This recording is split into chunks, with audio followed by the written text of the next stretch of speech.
Bite me, lady. All right, in 3. You ready? Yep. 3, 2, 1. You're live. Hey, welcome to the Jeremiah Show. Got a special guest on today, Dr. D. Been looking forward to Marc Platt as our special guest. And I've had to reschedule the poor man 3 times because I am horrible at schedules. Well, as you know, that means, and this is my philosophy. Assistant. Anybody out there looking for a job? There you go. That means this interview is going to be so good, out of the park. Well, yeah. Anything with Marc, anytime I get with Marc is out of the park. All right. And you're going to find out why real quickly here. I immediately liked Marc Platt. I was introduced to Marc through his brother, music executive and general manager at A-List Media, YSK Entertainment, Inc., Jonathan Platt, who is in his own right another force of nature. I jokingly tell both of them, forget about keeping up with the Kardashians. I just want to keep up with the Platts. Marc has such a playful, but a very professional, friendly demeanor. Just a likable guy and doing so much in so many different areas. A lot of it unselfishly and for the musicians, which I just really love. Why is he so busy, you may ask? Why is he so busy? Because you can find him, Dr. D. You can find him most days working from 6 a.m. until well past midnight. And I speak from experience here because I've got texts from him, or I've sent him those texts after 2 a.m. that you're not supposed to send. And in case it tells gives some sort of a hint of what you're up to. Mm-hmm. I've sent those off and he gets right back at me. So I know he's up, and I know he's got his hands in a lot of different things. And he is, I'm going to answer your question. Why is he so busy? He's speaking English. No speaking English. No speaking English. He's working on his English as a second language. He's a singer-songwriter. In fact, he just released his latest album, The Midlife Thing, on April 14th. Wow. That is true. Just came out. Congratulations. It was my birthday, by the way. Happy birthday. You released the album, and I missed both of those. I didn't tell you happy birthday. I didn't congratulate you for the album, so I'm going to do it right now here on the radio. Namaste. Marc is a radio host. His show, We Love the Beatles, is a 1-hour show featuring all things fab. He runs 4, but I'm giving him 2 more because I know by the time we finish this interview, he'll have started 2 more. He runs 4 radio stations, broadcasting from every corner of the globe. He's responsible for the programming on all of them. Marc's Radio Candy Radio promo company focuses on independent music artists worldwide. Radio Candy services more than 100 internet radio stations, and also is an admin for Radio Indie Alliance, a free chart service that caters only to independent radio stations. He manages the band The Tearaways that we've had on this program, and really enjoyed that show with those guys. The Tearaways are a pop rock band from Santa Barbara, California, with a British invasion meets the California sun sound. The group was co-founded by primary songwriter, guitarist, and vocalist John Finseth, Finn, as he likes to go by, in the early 1980s. And Isla Vista, the group tours worldwide. And I'm not done, Dr. D. You're getting tired just hearing the resume, aren't you? Well, I was going to cut you off because we need to go to a break. No, we don't really, but go ahead. Marc has just developed a new app for musicians. Oh, wow. It's in the beta testing stage. We're going to talk about it. Click, Rock, Go.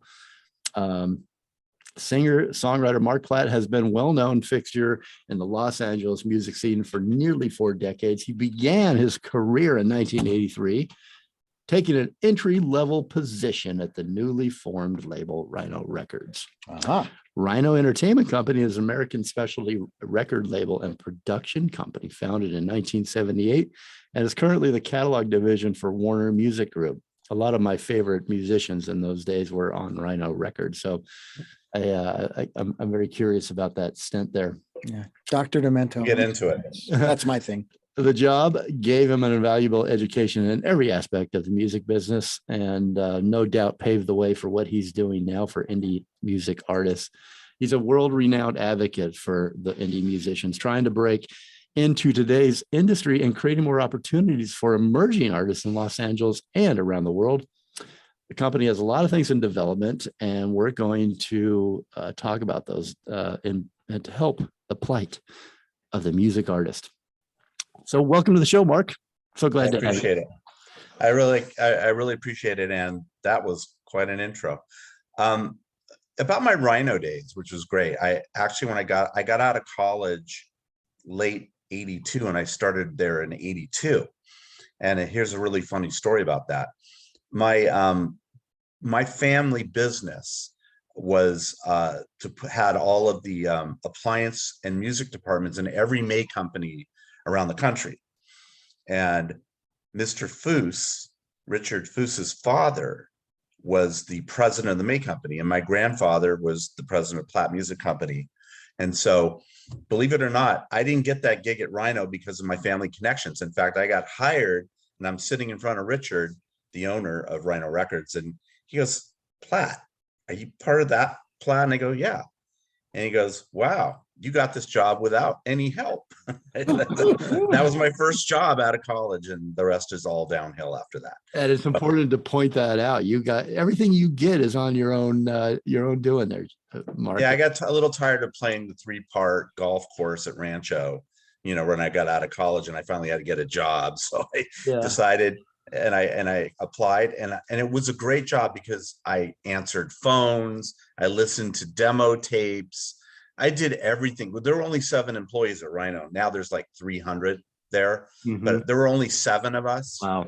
And they were putting out cutting edge, they would make their own cool records. They also repackaged old records. And we put out a whole bunch of them. And okay, and I do have one funny Rhino story if you want to hear it. Yeah, of course. And who are some of those artists though that were in the? Well, we had Wildman Fisher, we had the Kazoo Orchestra. We had all kinds of we had what is it? Bill Mummy's thing, Barnes and Barnes. We had all these really cool things, but we also had Arthur Lee and Love, right? We're on the label. So I'd be answering the phones, and then I would say every 2 weeks, I'd get a call from a payphone. It was Arthur Lee. "Hey man, I want to come up and get my royalty check." And so then I would call the owner, Harold Bronson. Harold says, he gets it every quarter, not every 2 weeks, because Arthur Lee was famous for having a history of a little drug issue. So he was, but so every 2 weeks, I just knew, like, almost like, by rote, it's time for Arthur to call. Or Wildman Fisher, he would call too, and he was like a homeless guy, so we had characters. But I am going to tell you this story of all stories if you want to hear it. I should save it for the end of the show, but I'm going to tell it at the beginning. So one day, it was a Friday afternoon at 4:00. I was getting ready to leave, and the phone rings, and it's San Quentin. And okay, San Quentin's calling. The collect call from. I got wait till you hear who I got a call from at San Quentin. Charles Manson. Oh my God. Oh my! I swear, he had sent us his demo to Rhino, and my job was to listen to him. So I get up and I go to Richard's office. I like, "Richard, I got Charles Manson on the phone. You want to talk to him?" No, you ask Harold. So I go to Harold's office. You want to talk? No. Go to Gary Stewart's office, who's the head A&R. No. So I had to talk to him for 45 minutes on the phone about his demo, like any normal musician, who was calling in to follow up their call. And then at the end of 45 minutes, I hear the prison operator come on the phone. The prisoner, whatever, XY, whatever, your call is ended or whatever, and then click. So that was I was like 24 years old, and that was my introduction to the music business. Oh man, Charles Manson. That's a good story. Would you go home just a little bit creeped out, or was it kind of? I'm still creeped out, and it's 40 years later, almost. But here's the interesting thing. Now, those tapes got released by, I think, Berkeley Records put them out about 3 or 4 years later. We didn't put them out. It sounded like Dust Bowl music. It sounded like oaky dust, and you could actually hear the prison door clanging and people talking in the background, and I should have kept the tape. I never kept the tape. Oh, what's so crazy about that is really, are they allowed, after you've done something like Charles Manson did, are you allowed to record and profit while you're in prison? That seems crazy to me. Can't answer the question, but I will note one thing about Charles Manson. There's a song on a Beach Boys album called 2020. It's one of my favorite albums. He co-wrote that song, or wrote the song. There's a song that he wrote that's on that album.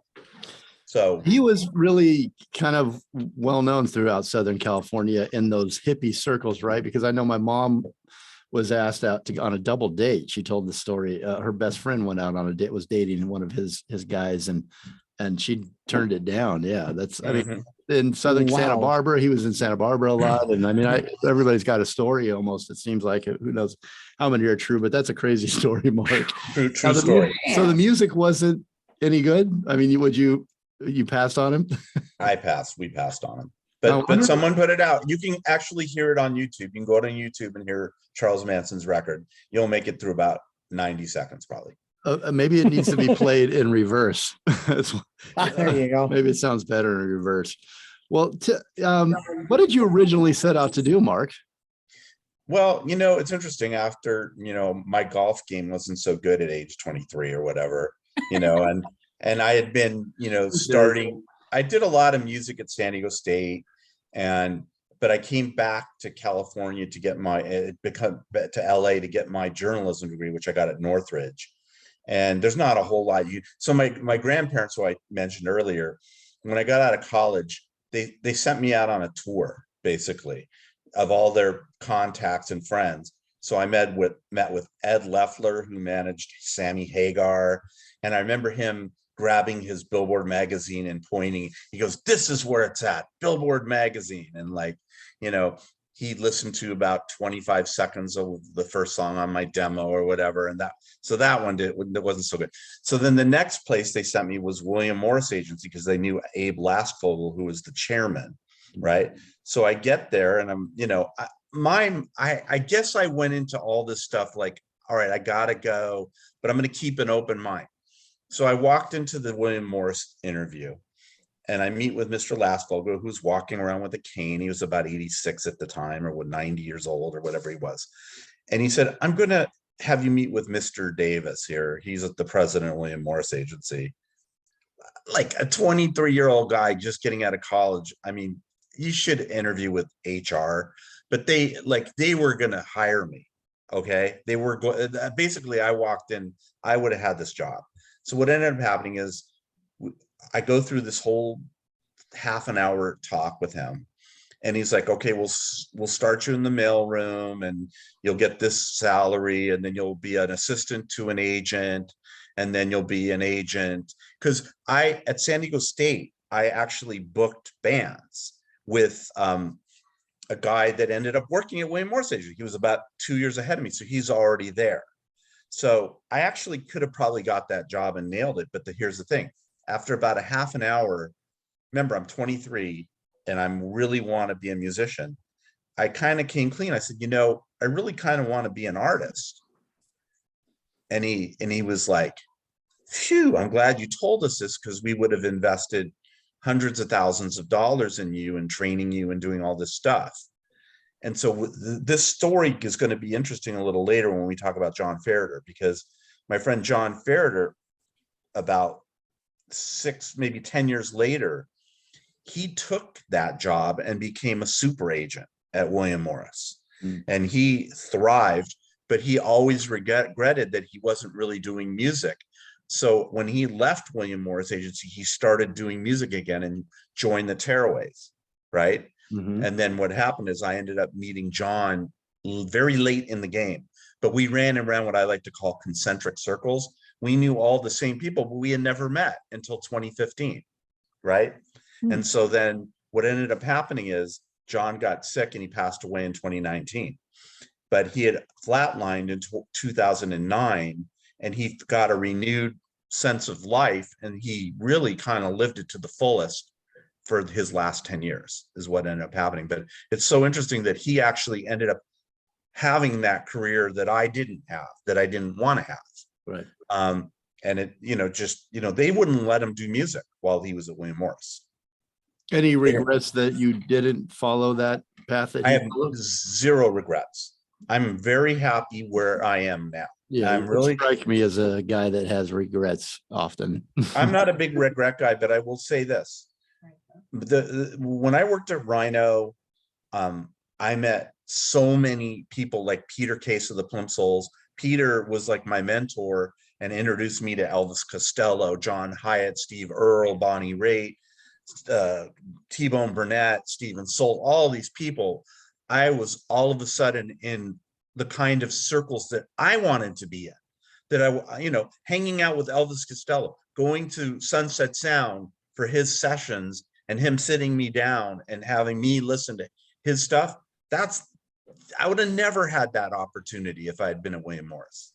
Seriously, I would have never had the kind of opportunities, learned the kind of lessons that I learned just being a musician and being fortunate to be put in a situation where I was able to meet all of my heroes, hang out with REM when their REM was huge. You know what I mean?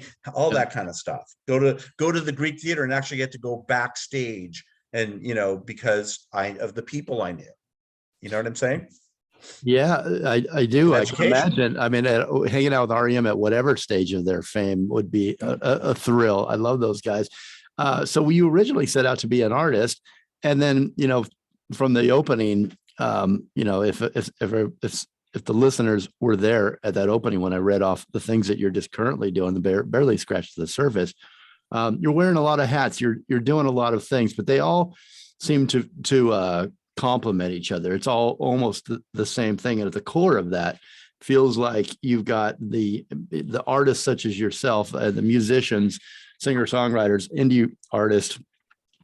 You got them at top of mind, and you're creating, you're taking advantage of the new music industry in a way, and using your smarts and the things you've learned over the 40 years to create more opportunities for music indie artists that maybe they weren't offered there for you at the time as you came up through the ranks.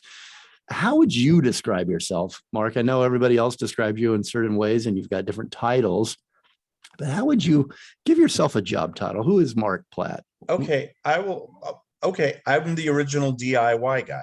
So back in 1983, when I worked at Rhino, I told them, I said, hey, I want to put out a record. So Gary Stewart, my boss, who was the head of A&R, the late, great Gary Stewart, he said, all right, Mark, I'm going to give you a list. Here's a list of what you need to do. I wish I had kept that list too, but I may have it down in my storage somewhere. And it had about 20 things on it. All right. So one day he walked in and put this list on my desk. Okay, first thing is you're going to go to Radio Tokyo and work with Ethan James, and he'll engineer your record. And Bill Inglot, who worked at Rhino at the time, went in with me and actually kind of shepherded it through, because he's shepherded. I wasn't signed to Rhino, but I said I wanted to do this, and they said, we're going to help you do it. So Bill went in with me and kind of supervised the sessions. I didn't have a band, but I did have a band in like the year before called the Impossibles. So we just said, we're just going to call this the Real Impossibles. And it wasn't really a band, but we did this record. And my old girlfriend, Jenny, who you've met, she did the cover, right? So I recorded this record. I grabbed some of my friends, Probin Gregory, who now plays with Brian Wilson. This guy named Harlan played drums. And my old college roommate, Wally, played bass on it. And so we called it The Real Impossibles. It was a 5-song EP, right? So I went through the list. You're going to go record it at Radio Tokyo. You're going to master it at Bernie Grunman, who's one of the greatest mastering guys around in Hollywood on Sunset. So I got to go master it where all my friends were getting their records mastered, right? So it got mastered there. I had it pressed. I want to say, I can't remember the name of the pressing plant. It doesn't exist anymore, but they pressed it. So I had like 1,000 copies made, right? And then he said, okay, here's on the list. You're going to send it to all of these radio stations, these selected radio stations and these selected writers. So I had all the addresses. Some of them were in France, Germany, England, whatever. I just did what Gary did. I went through the list, did everything that I was told to do. took to good directions on this. And what ended up happening was one day I coming into work on a Friday, and I remember the late great Tom Brown, who was our loading, he was the guy in charge of unpacking all the boxes of all the records that would come in for our Sounds Good, which was the import-export company that Rhino owned also. I'm walking into work on Friday through the thing, and he tosses the Herald Examiner at me, and he goes, "Hey, way to go, great job." And I open it up, and there's a picture of my record next to Tom Petty review, Bonnie Raitt, all these reviews on that Michael Gilmore, who wrote for the Herald Examiner, wrote, and I got this amazing review. And one of the lines, the last line in the review was, "This is the band the Plimsouls wish they could be." And the Plimsouls were my favorite band, right? And so this is a hilarious story. I ended up becoming friends with Peter Case of the Plimsouls like that next year.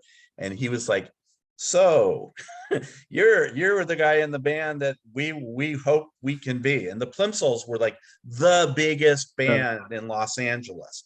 They're one of they had A Million Miles Away. They had a huge hit. So I ended up becoming inseparable with Peter Case and his wife, Victoria, at the time for 3 years. So I hung out with Peter for 3 years, and that review opened so many doors. I didn't have a band. So all of a sudden I'm scrambling. I need to get a band. So I'm putting things in Music Connection, and I'm putting ads out, and I got this drummer, and Probin stayed on and played bass with me before he went to Brian Wilson. And then I put this band together, and we were on MTV, and we got great reviews in England and Germany and France. We were on charts over there because I had mailed them all out. And when we come back from the break in a bit, I'm going to talk about how that translates to 2022. So, so that's basically what's up with that. Dr. D, is Mark the radio man, the guy who runs all these stations? He knows what time he's instinctively knows we need to take a break, doesn't he? He does. Is he right on Mark? On the mark. Yeah. Is Mark on the mark? Mark is on the mark. And the march. He's on the march. He intuitively he knows when we need to take a break. I love it. All right. Well, we'll take a break. I want to talk about your new album, Mark. Congratulations on releasing that. We're listening to Mark's new album this entire show, and we're going to premiere a song at the very, very end here. So stay tuned for that. We're going to take you out to break with Who's Going to Save Me Now. Anything you want to say about that, Mark, before we go to break, or do you want to let it stand on its own? I'll let it stand on its own. All right. Okay. Then. All right. Let me give out a little bit of information. The new album is The Midlife Thing. It's by Marc Platt. He put it out on April 14th, so you can get it now. It's available on theorchard.com, also on Bandcamp. You can check out Mark's latest record, The Midlife Thing, on all streaming platforms. And right now at markplatt.bandcamp.com, look up that Midlife Thing. His Radio Candy Indie Show appears on the radio.com network in different countries around the world. You can find him on Facebook at Marc Platt Big City, and Twitter at two different places, The Platitudes and Radio Candy Hits. We'll be right back.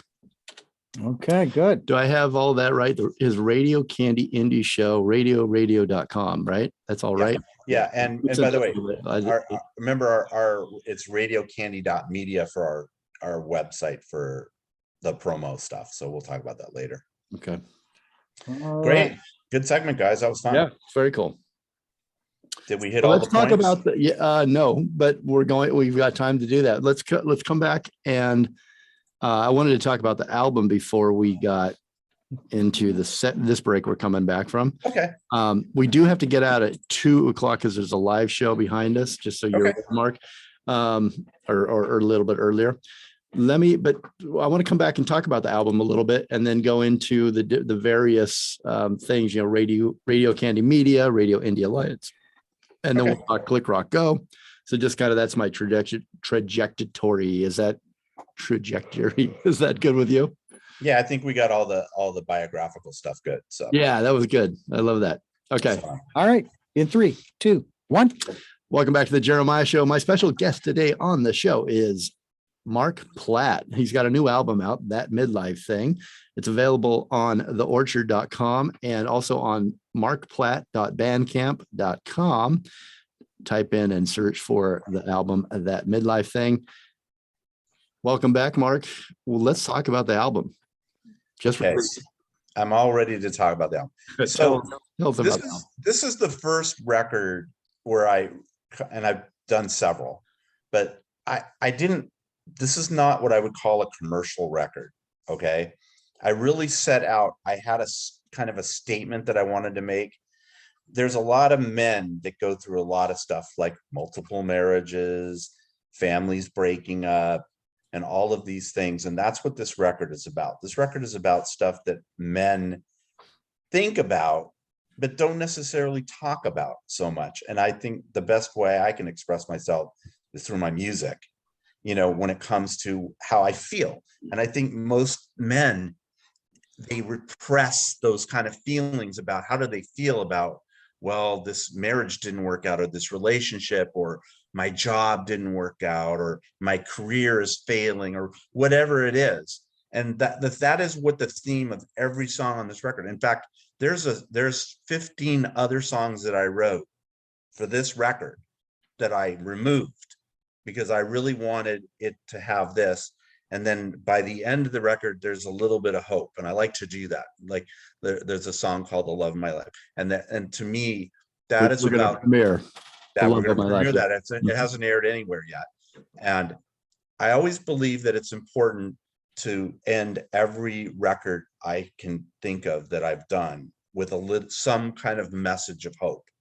And because no matter how down you can get with all of these things that happen, and you know, things don't just happen to you in life, you have to participate in those things happening. That is all over this record.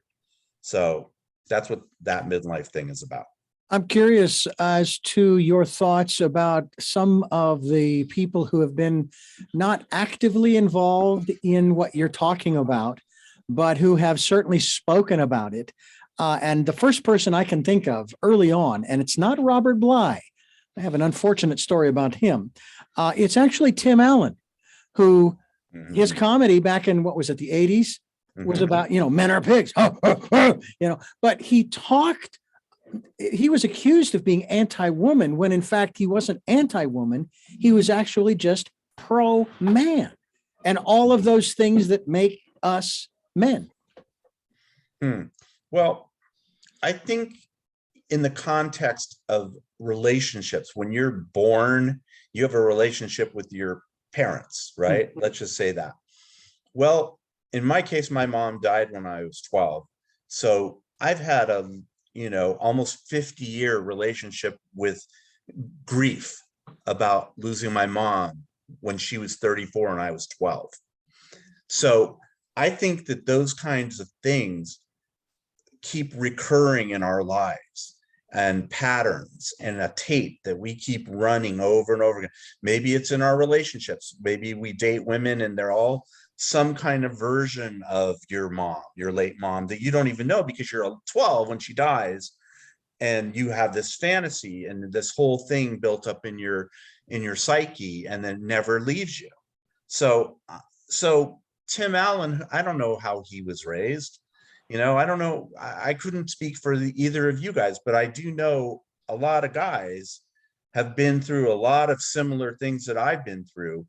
And so my gut feeling is they must have had the same kinds of emotional thoughts and feelings that I put in this record, because I was very, very specific. There's the opening song on the record is called Howling at the Moon, which is something where I believe guys do that. You know, oh, poor me, and I'm just going to scream at the sky because I'm such a victim. And, you know, there's just all these different emotions. Guys they act out instead of actually talking it out. You know what I mean? Yeah. In a lot of things. So that's kind of what this record is. And here's an interesting irony, and I'll drop off on this. Obviously we've heard the stereotypes, especially of kids growing up, male children growing up, you know, man up, you know, big boys don't cry and all that kind of stuff. But then when you're an adult, your partner wants you to share how you're feeling, except when you get angry, when you get upset. You're not allowed to express that in an appropriate manner. And it's like, well, what do you want me to do? I can't do both. I can't not be angry because I am over whatever the situation is, and also express how I'm feeling. And that's got to be, like I said, Okay. real frustrating. Yeah. Let me put it this way. Okay. So you're with somebody and you look at them and they're sitting across from you, and it's almost like, it can be almost like looking in the mirror sometimes. All right. And they can reflect back at you the things about yourself that are weak or not, at your highest strength. And then you'll realize it. And then that's how you grow. And I can only speak for myself. That's what I've realized. Like, I get it back at me and like, oh, I really need to look at this. Yeah. And then that's growth. Yeah. That's manning up, dude. I hear you. Okay. Well, the album, we're listening to the album throughout the program, and that insight, I love when you get an insight like that from the artist, that where they don't totally paint the picture for you, but it gives you context. And I think you hear it in a different way. Yeah. And apply it to yourself, like all good music. And I also see, Mark, that you don't give us all of it, because we have to do the work. No one's going to give me the answers to that question per se. But they'll, like you just did, and as Jeremiah said, an insight into it that, well, that Who's Gonna Save Me Now song that you already played. Yeah. That song is like, okay, that is the victimization. Like, my parents have died, my love has moved on. Who's gonna save me now? Yeah. I mean, right? Yeah. Me. I'm the only one that can save myself. That's so true. And we came back with Howling at the Moon that you referenced here at the beginning. That were the album, the initial, the first track off the album. Yeah. We're going to go out with Lie to Each Other in a moment. But before we go, let me, what do you hope from the album? Who do you hope to reach? The man that needs that perspective, Mark, or what's your best? What are you hoping? I actually tested it with a lot of male friends of mine, and they all related to it, and they all made it all the way through the record, and that was good for me. Cool. You're a success already. Well, let's talk about the Radio Candy media and all the different things that you've got going on, because I think this is fascinating. And for those, we've got a real big audience of indie artists and musicians, as you probably do, Mark, that send me singles all day long and want to be, have it played. And most of the time we'll bring them on the show. We'd rather really get to know them as well as the music. Excuse me. But excuse me, we got bad winds here in Santa Barbara, and my allergies are acting up. You're doing a lot of things to help these indie artists. And I want that, those listeners out there, those people that are out there that are tuning in to get insight into all different perspectives of the business of music. You offer some pretty great platforms for them to get their music out there wide. Can you talk about that a little bit? Very simple. So back in 2012, I started listening to some indie radio stations, some internet stations. I would go into the chat rooms. I would meet some of the program directors, presenters, and just because I had done this in the 80s by sending it out by mail, as I mentioned earlier, in 2012 terms, it would be like the internet. So I would send them over an MP3, and then some Isaac Banks in Australia started playing my stuff all the time. And then I met a bunch of guys, a bunch of different people. And then what ended up happening was once we got our first station, we took it over in 2015. I reached out to these guys and I said, hey, why don't we all band together and put some indie charts together with stations? And I started with like 10 or 15 stations that I dealt with. And now it's up to about 70, 75 stations, 75 shows or whatever, including yours, Jeremiah. You're one that you do a chart too. So that's where we're at with that. It's an honor. It's an honor to be involved in that and help the indie artists. So Excuse me for a second, guys. I got too much. I got something in my throat. Can you stop it just for a second, Dr. D? Okay, we need to take a break anyway. Okay. Well, then can you trim that up and I'll take us to break. Okay. Mark, I had to grab some water real quick there. Did you go over radio? You did Radio Indie Alliance, Radio Candy Media. Did you talk Yeah, about how they get the music out there?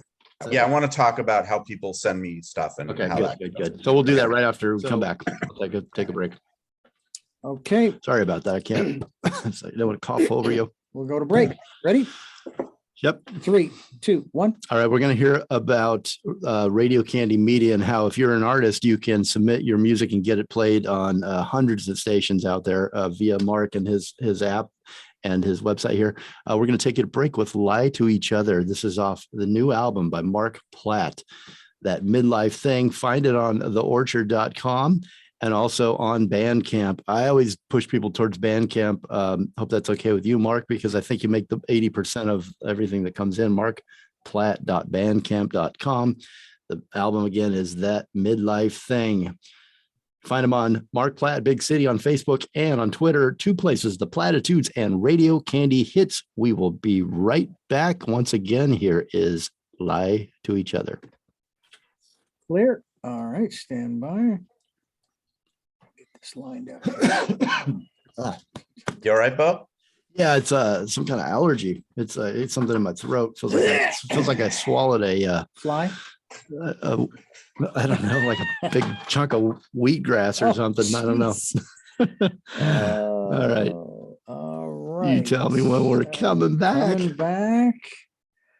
Right over here. How you doing, Mark? Are we hitting all your marks? Okay. I love it. And now I'm going to talk about how we can help artists. Yes, great. And then let's go right into Click Rock. Do you want to call it Click Go right now, and then talk about how you'll have different genres, or do we want to call it Click Rock Go? You can call Click Rock Go. It's fine. Okay. All right, here we go. In 3, 2, 1. Welcome back to the Jeremiah Show. That was the Apathy song by Marc Platt off his new album, That Midlife Thing. Once again, you can get it on theorchard.com or bandcamp.com. It just got released. The newest album by Marc Platt. He's also so much more. He's the CEO of Radio Candy Media. We've talked a little bit about that. Radio Indie Alliance and 4 different radio stations out there. Mark, talk about the artist and what the artist means to you and how you help the artist with your. You teed that one up good, Jeremiah. That was a perfect tee up.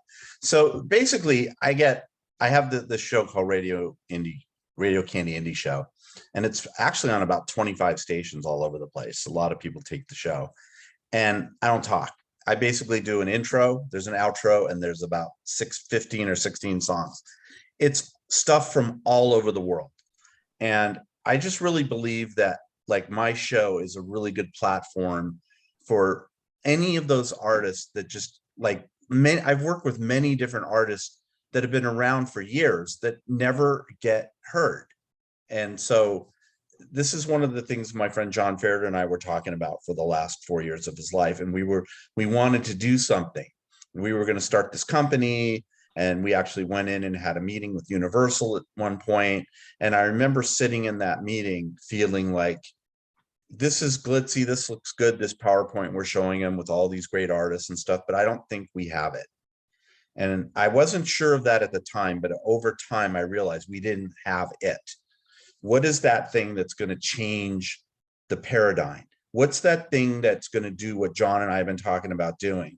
And it wasn't until John passed away that I realized, like, I really have to get to work here to figure out, and we kind of deconstructed the whole process. And then once you do that, then, we came up with this app called Click Rock Go, which is a delivery service and a way that you can actually present music in a way you could show people that are like-minded, that like certain genre. And the first one is going to be indie rock. We're going to have different genres. So the company is going to be called Click Go, but the first one's going to be called Click Rock Go, because it's basically indie music. Mm-hmm. And what ends up happening is we're going to make it so that users of the app, which will be for free, by the way, the app's going to be free when we launch it later this year. And then we're going to have artists will have landing pages, which are going to be very inexpensively priced, like $20 a year, $5 setup fee. Very, very reasonable. And they'll be able to stream a video, 3 songs. There's a community area. And this is the stuff that I think is the game changer about all this. Artists and users will be able to connect with each other directly. So on the hub pages, which are the landing pages, there's a connect directly to the artist. There's tip the artist. So users will be able to tip the artist, right? We're going to be involved in tokenization and gamification through probably Ethereum, which is a cryptocurrency. Users of the app will not ever pay anything for anything, but they'll do things to earn points through Ethereum. It's a kind of complicated, but basically it would be like if I took you to the promenade and I gave you $20 and I said those $20 are very useful to the artists that are busking here, and you could go give as much of that $20 as you want to each artist that you have. You can give $20 and it's going to be useful to them. My belief, and a lot of people that believe this, not everybody, but a lot of people believe, I want to discover and find the next artist, the next big artist. I love music. I have a passion for music.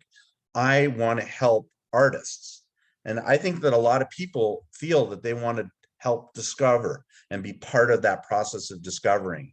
And then we're going to set it up with the way we're setting up Click Go, is you'll be able to not only help the artist just by tipping them, but through this point system that we're going to develop, you might be able to help them fund an album. Like, I need a $5,000 recording budget. Okay. Artists will have to do some things like get people to sign up for our users, get points for that. There'll be different things that they'll be able to get points for. That's called gamification. We're gamifying the app to make it useful and fun for the users. And there's going to be a daily chart for the artists on the Click Rock Go. So the artists are going to be engaged. We're going to be checking that thing every damn day to see if they're on it, for one. Right. Then they'll be able to share it on their social media. So we have this plan for this whole thing. But the main bread and butter of our company is my promo company, which is Radio Candy Media. So it's radiocandy.media. And I keep the prices very reasonable for artists, like $250 for a 1-song campaign, usually about 125 to even 150 stations. It's $500 for a 2-song campaign. That's more like 150 to 175 stations. So we have those two groupings together, for the price points. But my so thing you is get the single out there to all those stations. Right. And I've been an artist for 40 years. So I know I don't want to charge $1,500, like a lot of terrestrial radio people do. I want my prices really reasonable.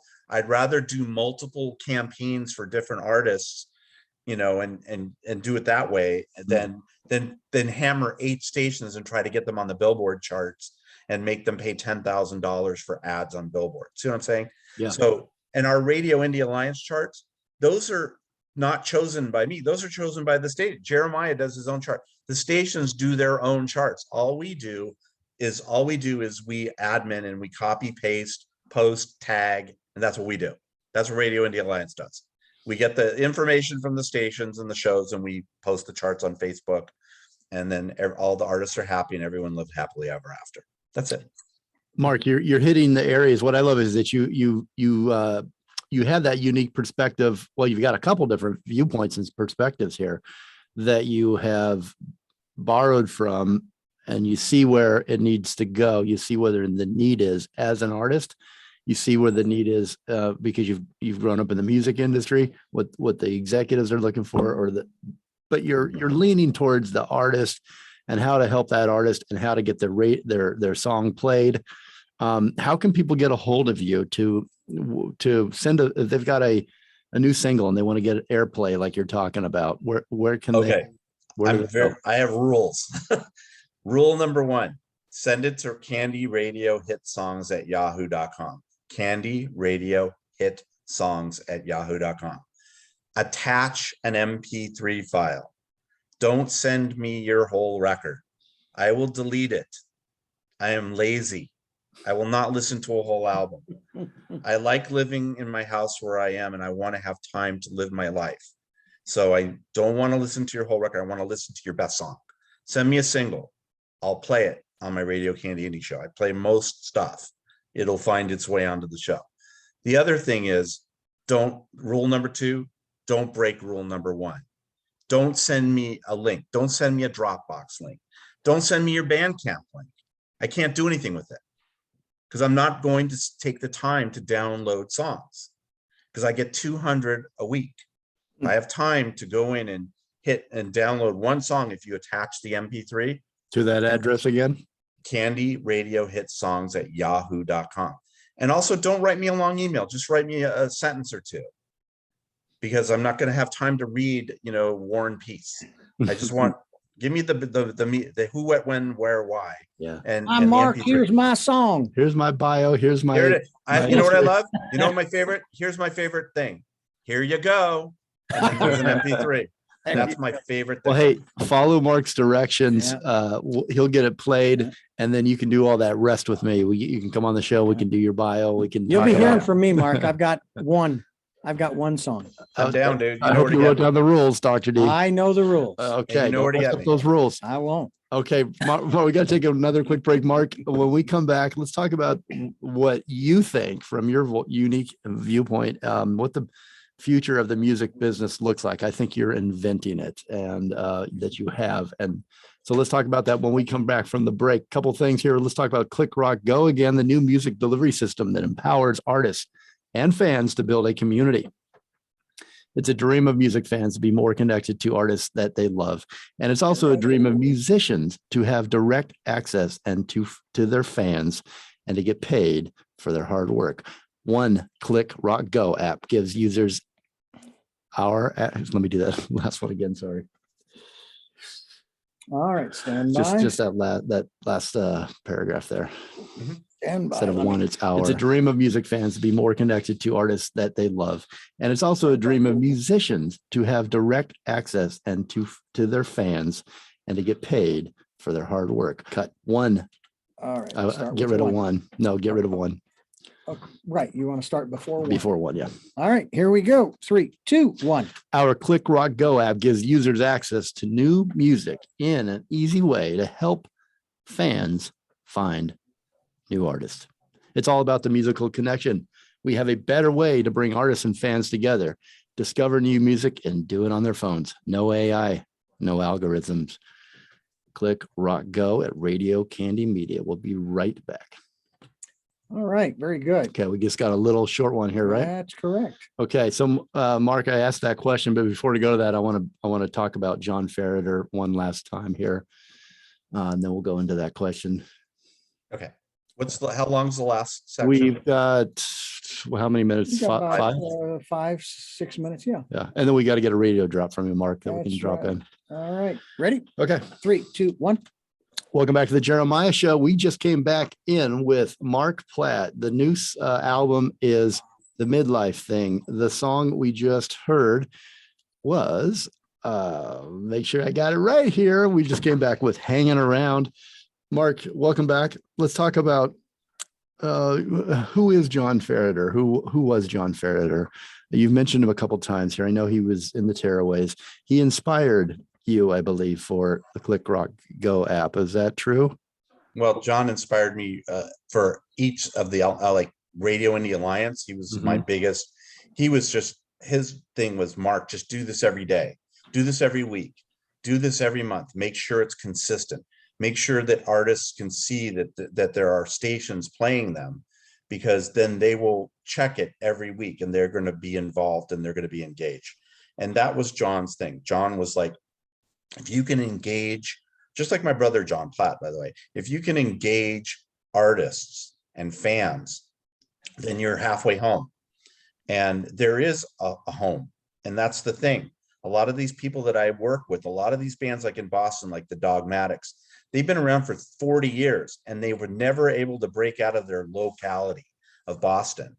Some people in New York knew them, but I've been doing their promo and stuff for the last 2 years. they're on a roll. The Tearaways were on a big roll when I was working with them first off the bat. And now, I think things are going really well for them. And when John passed away, John managed them and he was also in the band. The band called me and they said, you're the only one we really want to manage us. And I said, I've never managed a band before.